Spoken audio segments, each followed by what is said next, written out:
Chocolate and peanut butter making a winning combo for breakfast, just like how hunger plus Street Fighter V make for a compelling champion. I feel like I could beat anyone. I know where I stand as a player, so I'm hungry to go out there to make a point to myself, the biggest critic. Every athlete has an element within them that transcends the sport, a quality that makes up their DNA.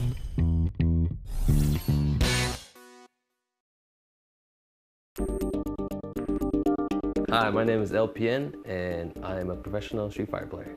I've been playing fighting games probably since I was 5 years old, and I'm 28 right now, so it's been a really long time. And I haven't really got competitive into probably 2009, when Street Fighter 4 first came out.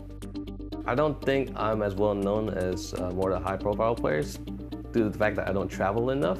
When I do get a chance to travel, it's kind of on or off. It's not as consistent as they do. So I'm not like a weekly TV show, I'm more of like, special.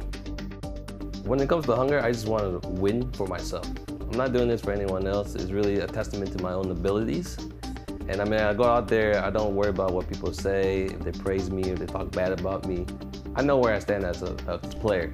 For anyone else, they see it differently. But at the end of the day, I'm the biggest critic.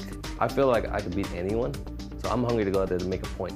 Oh, gonna get out! That's it, and LPN takes it 3-0. He is your Street Fighter V Mad Catz V-Cup champion. It's very important to keep an open mind and creativity so that you can always progress. The conventional regimen for people is they go to training mode for, 3-4 hours, practice the same combos over and over and over. I can't necessarily do that because I get bored. My regimen is kind of weird, actually. It's not the conventional, like 8 hours a day or whatnot. You gotta do this, gotta do that. For me, the regimen pops up on the day of. If I were to go to sleep and wake up next morning, I have an idea in my head, I wanna go practice it. And even if it's a setup, certain combos, type of creativity, it's very important to keep an open mind so that you can always progress. You kept this game. For me, I just want to analyze my opponent and see what type they are. Defensive player, offensive player, aggression, crazy. I categorize it as soon as possible, and then I go along with a pathway for it. Always have a plan in everything you do. LPN is the king of goofy setups too. Oh, of course. The most challenging times in the fighting scene was probably when I realized that I wasn't as good as I. In the very beginning of the Street Fighter 4 series, when 2009 came out, I didn't know about top players back then. So I ran into a new breed of players, and within a year, I got my ass handed. And I went to EVO that year. I placed, I think, 28th. First time I ever went to EVO. Biggest tournament in the world for Street Fighter fighting games in general. And I lost to 2 players who played Akuma. So I switched to him, and I started beating everyone.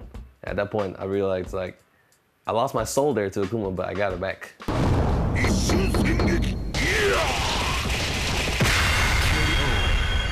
During Ultra Street Fighter 4, when I was invited to the South by Southwest tournament, Invitational, it had worldwide players such as Daigo, Kazunoko, EGK Band, and all that. And Justin Wong too, he was there too. And I didn't score a win on anyone. I thought at the point I didn't know how to play the game no more, Having doubts about it. I'm like, what am I doing? All this time I invested, what's going on? That's the first time I ever got exposed to playing such talented players in one sitting. I learned that I can't be too emotional. I think emotion is a hazard when playing fighting games. I was pretty disrespectful back then, thinking I'm the best, so I don't have to, listen to anyone at all. My way or the highway, which is actually a really bad mentality. And I think everybody needs to go through that. Because at that point on, I know where I stand exactly. And I would say I stand in the upper 10% of the world. I know that sounds a little, cocky or whatnot, but I have to have that mentality. Like, I'm not the best yet, but I know I could be the best. Check out Yahoo eSports Live every Monday at 3 p.m. Pacific. You either love the chocolatey, peanut buttery deliciousness of Reese's Puff cereal, or you adopted a pet monkey who slaps you every time you try to eat them. Reese's Puffs. You either love them or you're wrong.